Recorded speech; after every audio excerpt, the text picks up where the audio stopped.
আজকে একটু নিজের ঢোল আমি নিজেই পেটাবো। আমরা যে সময়টা অতিক্রম করেছি সেই সময়টা একটা সন্ধিকাল বা ক্রান্তিকাল অতিক্রম করেছি। বিগত সময়ে কর্তৃত্ববাদী শাসন এবং জনগণের যে আকাঙ্ক্ষা, সেই আকাঙ্ক্ষা বাস্তবায়ন না হওয়ায় আমাদের সংস্কৃতি এবং স্বাধীনতা বাধাগ্রস্ত হয়েছে। ফলে আমরা এমন একটা সময়ের ভিতর দিয়ে গিয়েছি যে সময়টার মধ্যে কথা বলতেও সমস্যা হয়েছে, লেখালেখি করা তো দূরের কথা।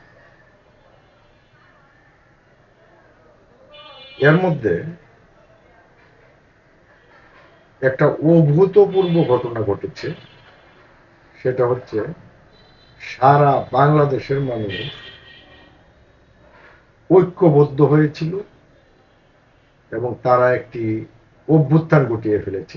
এটা 2024 সালের 5ই আগস্ট অর্থাৎ 36 জুলাই নামে অভিহিত করা হয়।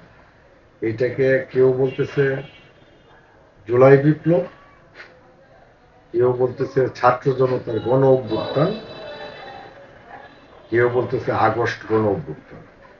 আমরা যে নামে বা যে রূপে এটাকে আমরা অভিহিত করি না কেন, এইখানে জনগণ ঐক্যবদ্ধ হয়েছিল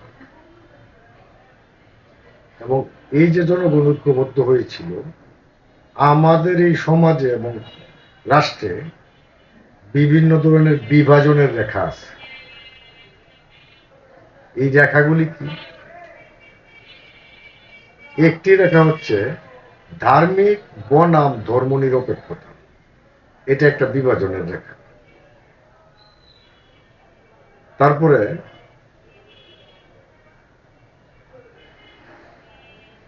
আরেকটি বিভাজনের রেখা হচ্ছে স্বাধীনতার পক্ষের শক্তি বনাম স্বাধীনতার বিপক্ষের শক্তি। এরকম ভাবে আরেকটি বিভাজনের রেখা হচ্ছে মৌলবাদী শক্তি এবং সেকুলার শক্তি। এরকম ভাবে ক্ষুদ্র ক্ষুদ্র বিভিন্ন কালচারাল বিভাজন নিয়ে আমাদের এই রাষ্ট্রটি দীর্ঘ 54 বছর অতিক্রম করেছে। এই অতিক্রম করার ভিতর দিয়ে যে ঘটনাটা ঘটেছে, এই বিভাজনগুলি আমাদের পরিবার এবং সমাজকে ভেঙে দিয়েছে। মানুষ যখন অত্যাচারিত হয়েছে, মজলুম হয়েছে, তখন একটা বিষয়ই পরিষ্কার হয়ে গেছে যে জালেমের বিরুদ্ধে মজলুম ঐক্যবদ্ধ হয়েছে। সুতরাং আমরা একটা ঐক্য কল্পনা করতেই পারি। মূলত আমি একজন কবি, কবিতা লিখি, কখনো এত কথা বলার চিন্তা করিনি, কিন্তু এই সময়টার পরে আমার ভিতরে ধরা দিয়েছে আরেকটি চৈতন্য। সেই চৈতন্যটি কি? জনগণের ঐক্য। অর্থাৎ জনগণ কোথায় কোথায় ঐক্যবদ্ধ থাকতে পারে এবং এই জনগণের ঐক্যের ভিতর দিয়ে যে বিষয়টা দাঁড়াবে সেটা হচ্ছে একটা মানুষ আর একটা মানুষকে কখনো খারিজ করে দিবে না, মানুষ থেকে আলাদা করে দিবে না। যখন আপনি একটা মানুষকে মানুষ থেকে খারিজ করে দিয়ে ভিন্ন মতকে যদি মানুষ হিসাবে গণ্য না করেন, তাহলে তাকে নিশ্চিহ্ন করে দেওয়া বা হত্যা করা একটা বয়ান তৈরি হয়ে যায় এবং যেটা এই বয়ানটা সেটাকে জায়েজ করে এবং এই জায়েজ করার প্রেক্ষিতে মানবিকতা, মানবাধিকার লঙ্ঘিত হয়। এই ধরনের চিন্তা ভাবনা যখন আমার ভিতরে আসলো, তখন আমি একটি বই লিখলাম, কয়েকটি প্রবন্ধ লিখলাম যে আসলে আমাদের ঐক্যের জায়গাগুলি কোথায়, এবং এই ঐক্যগুলি আমাদের বস্তুগত এবং ভাবগত সংস্কৃতির অংশ। এই যে বইটি,